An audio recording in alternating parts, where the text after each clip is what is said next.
All right. So this is the third section. It's called Building Your Personal Brand. And I have three primary steps. And I really believe really firmly in these. You can quibble over, 2 exams, 3 exams, these types of things. But and it may vary. It definitely varies a little bit between U.S. and Canada. But there's kind of 3 steps that I like to think about. So the first step here is to, on the left-hand side, these shaded blue, is to build your personal brand. Then step 2 is to prepare it, and then 3 is to actually launch it and start a search. So starting with step 1, building, some of the key elements to that are, of course, passing exams, but also developing what I describe as difference-making technical skills, and third, pursuing communication and leadership opportunities. And a lot of people really know this, but I'm going to add some more to it. Step 2 is resume and interview skill development. Interviewing is definitely a skill and it needs to be practiced. And then the second one here under preparing your brand is learning everything you can about the profession, the career, and the product areas. This is someplace where I think a lot of actuarial students coming out of college fall short. So I'll be talking about that in a little bit.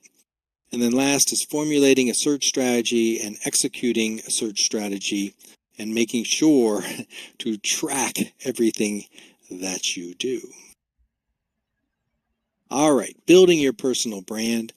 First of all, as I said before, these are the 3 bullets. So sorry, I'll skip over that. I'm going to bring you here. So in my view, and I hope you know this, exams are not enough. You need additional skills. And I've talked to I don't know how many employers through the years about this. If you pass your first exam, great. You're like kind of in the conversation. That is an absolute requirement. You got to pass at least 1 exam. A second exam, that's good too, right? But there is a diminishing return because other things are equally, if not more important, when taken in totality. So I'm just looking at this and saying, look, this person's passed 2 exams. They got about a 30% chance of getting, this internship or this job. And then communication skills, leadership skills, technical skills, and I put something for other because there's something interesting about you that's going to be on your resume, your CV, and sometimes that's important to include there. So I hope everybody knows how important it is to get an internship or a co-op, and so this slide shows that. After an internship, if you look to your right, so you've passed 1 or 2 exams, after an internship, boom, you're like almost halfway there, 45% of the way. Communication and leadership skills are still super important. Your technical skills are important, and you still have that other category. But internships are really, really helpful. So you want to be working on building the skills to get that internship really, as soon as you hit campus as a freshman. Oh, and that little asterisk says, and be willing to relocate, which I think is super important early on in your career. Let's see, did I go up to? Yeah. All right. So this slide here is just to illustrate why it's important that you get the communication, leadership, and technical skills, and an internship, of course. So I've got 6 resumes here at the top. And all these people have different skill sets. Some have 3 exams, some have 1 exams, some have no communication skills, some have good communication skills, some people have leadership skills, etc. But that's kind of typical, right? Everyone's going to have some strengths and weaknesses on their resume. And what I want you to do is to build your personal brand. So I want you to look at the weaknesses and address them. So if you don't have leadership skills, then join a club and take a leadership position, not right away because there will be other people looking to do that, but, build up that leadership as soon as you can, sophomore, junior year, whatever it is. And same thing with communication skills. There's a myriad of ways that you can do that and show it on your resume. So looking at these 6 people, I've kind of put them in a bunch of groups here because this is how a human resource person sorts through them.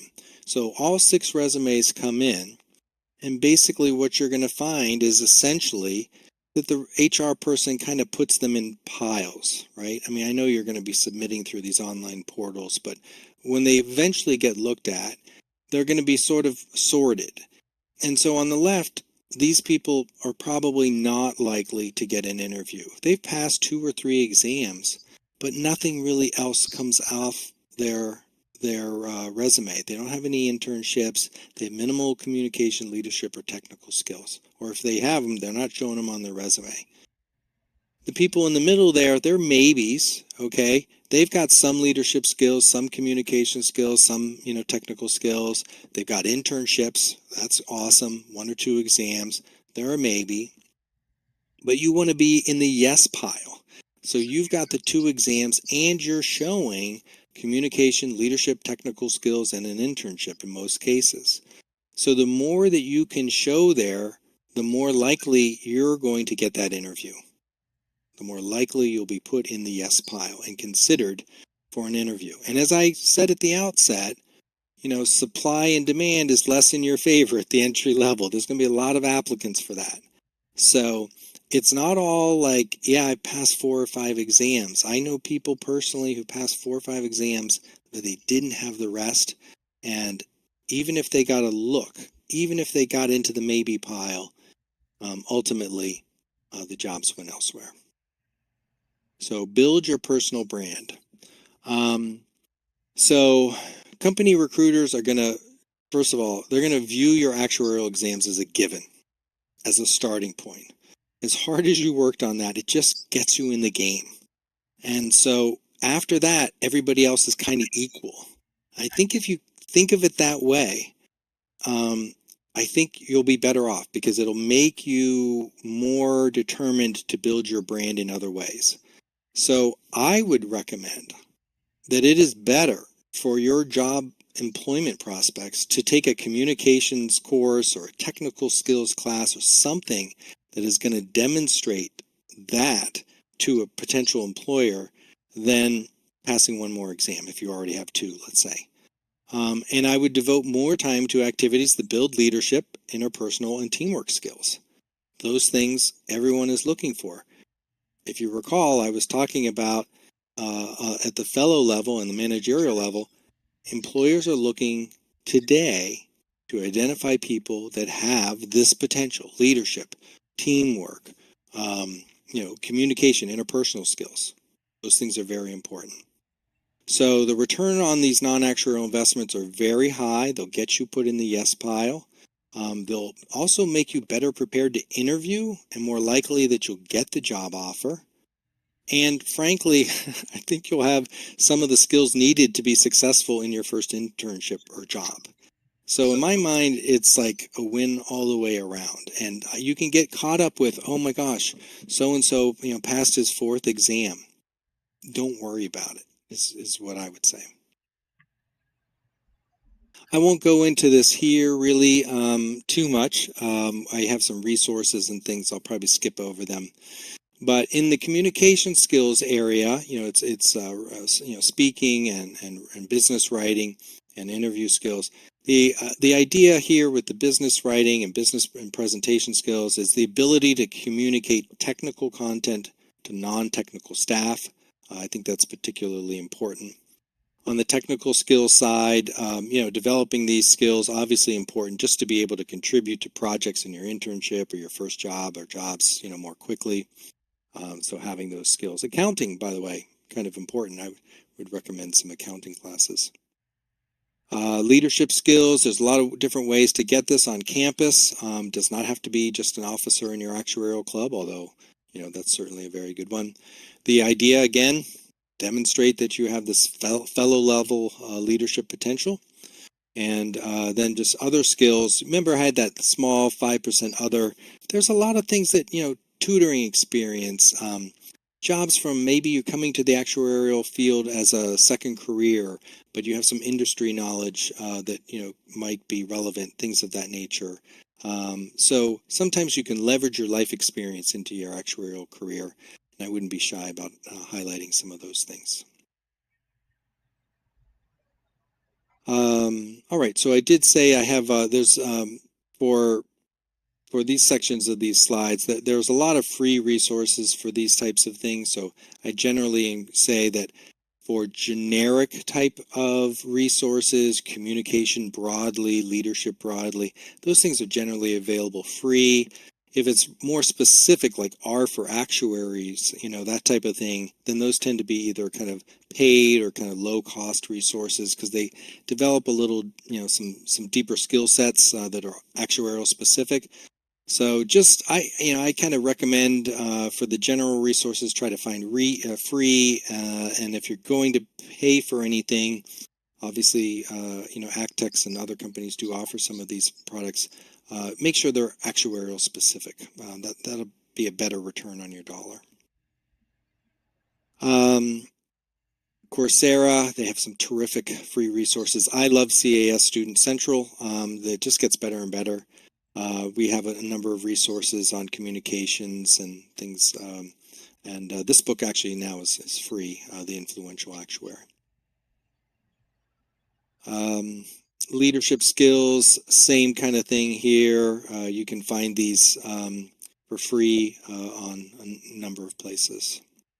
Technical skills, these are some that I kind of have recommended, and we also have a couple texts on R, as I think many people know.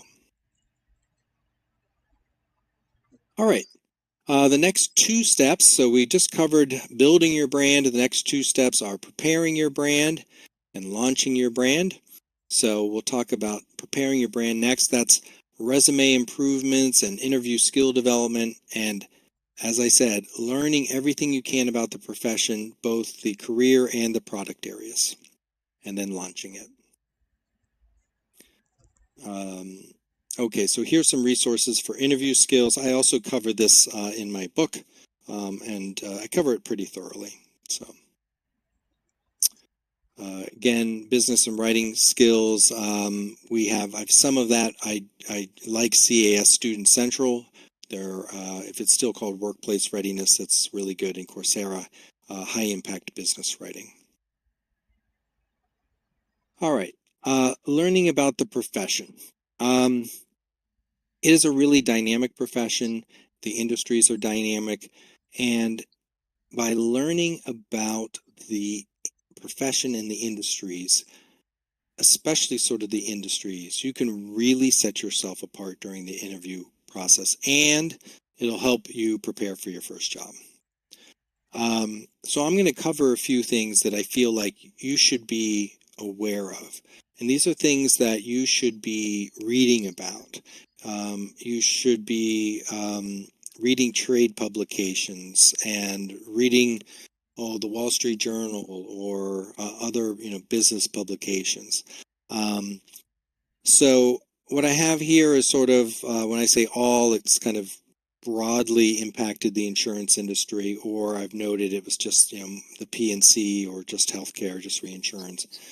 So I know interest rates have moved up in the last year, but for about 20 years interest rates just kept going lower and lower and lower, and it made it exceedingly hard for insurance companies who did not anticipate these record low interest rates being so low for so long. And I'm not going to go into how it impacted insurance companies, but these are things, the types of things you should be reading about. These are things that during an interview, something can come up and you say to the interviewer, I read an article about that and I found it was really interesting, blah, blah, blah. So I think that that's what I'm trying to get across with this discussion. There's been a lot of industry consolidation in an effort to drive cost reduction. We see these mergers all the time, so that's an easy thing to Google and research. the insurance industry is ripe for disruption. There's new competitors. There's peer-to-peer insurance, fintech, insurtech. We've got all kinds of interesting things like, how are self-driving cars going to impact insurance and things of that nature.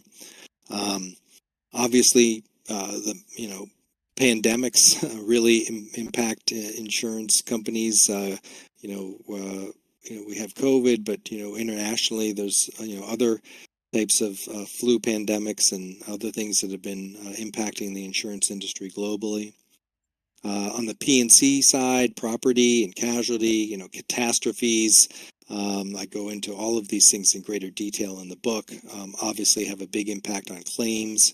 Um, the healthcare is a very dynamic area. I guess it's been a little bit stable in some respects in terms of legislation at the national level, but at the state level, it's always changing, and there's always the potential for more change. So, reading up about the impact of legislation on insurance companies is very important. Um, California, is implementing a lot of insurance regulation these days, and it's having a big impact on the market for insurance in that state. And then reinsurance, if you're interviewing with reinsurance, you should know something about securitization and kind of its impact on reinsurance. So these are the types of things that you should be looking at and reading about. And Google searches are a very easy way to do that. I think I talk about that in a Google slide. I mean, in a slide or two in front of me. Just going to talk about retirement benefits. For a number of years, it's slowed down now, but there were a huge number of mergers of the benefits consulting firms, and there are a lot of consolidation there.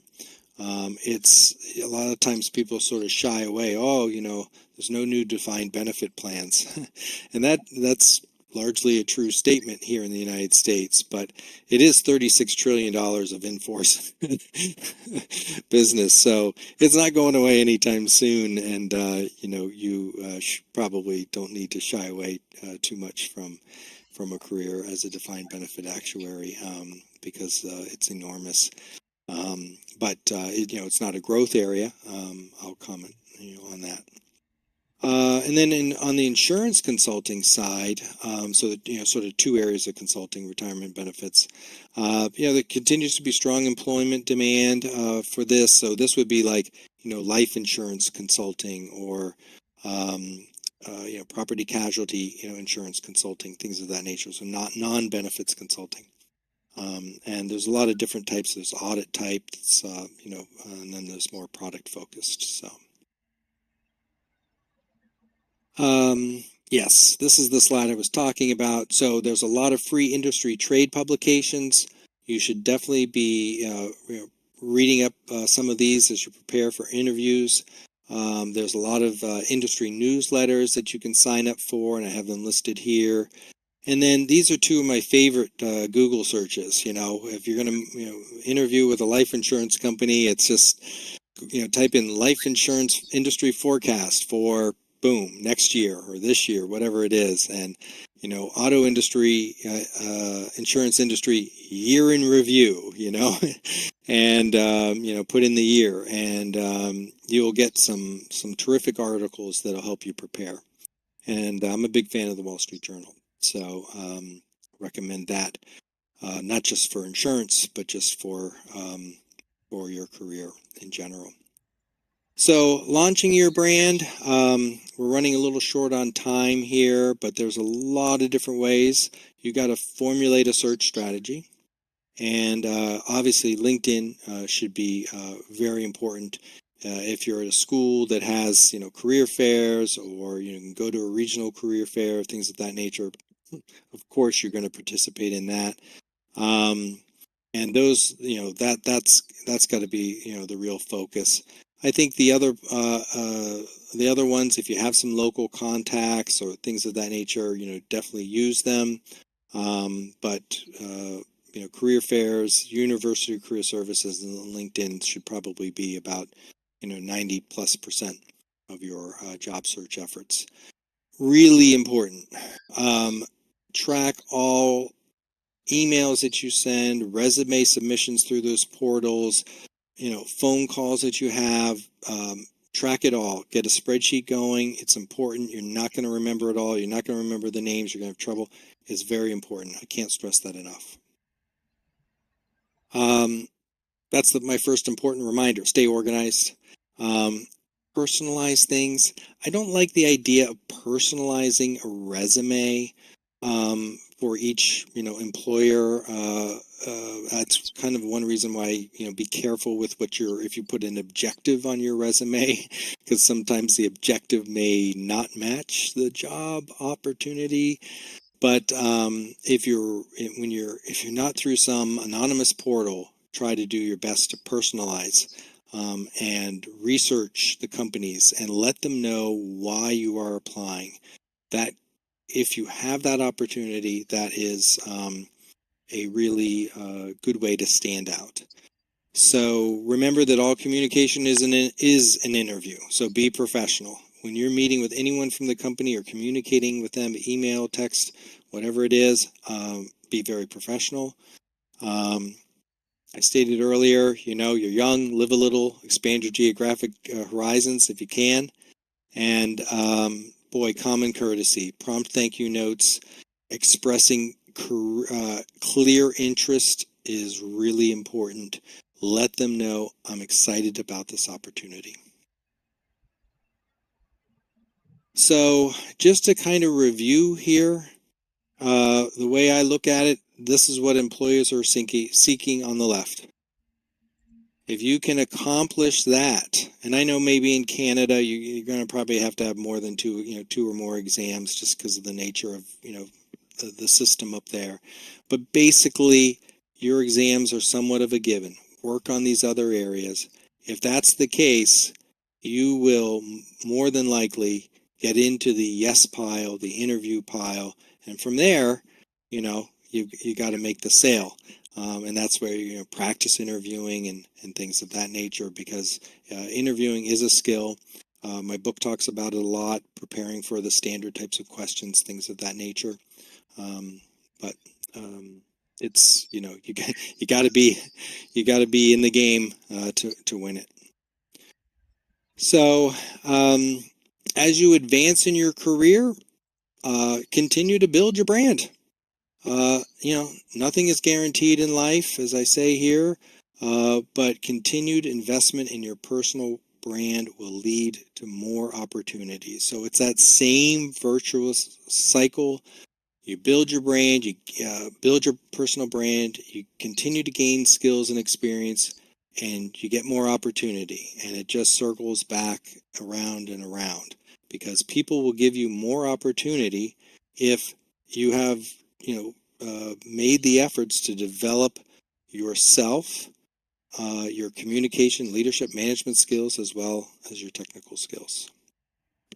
So normally I would leave some time for Q&A here. We have gone the full hour, so I will refer people to perhaps drop me an email, which I don't have on this slide, but it is bill@actexlearning.com, bill@actexlearning.com. And then these are some of the free resources that I mentioned. Actuarial exam tactics, the actuarial career getting started, these websites up above, as well as the free resources we have at actutexlearning.com. So I want to thank everybody. Really appreciate it. I want to wish you all the best in your careers. And there's my email address. So please reach out with questions. I would recommend starting with the book, because I do dive into these things much further. But again, all the best to you, and thank you for participating on this presentation.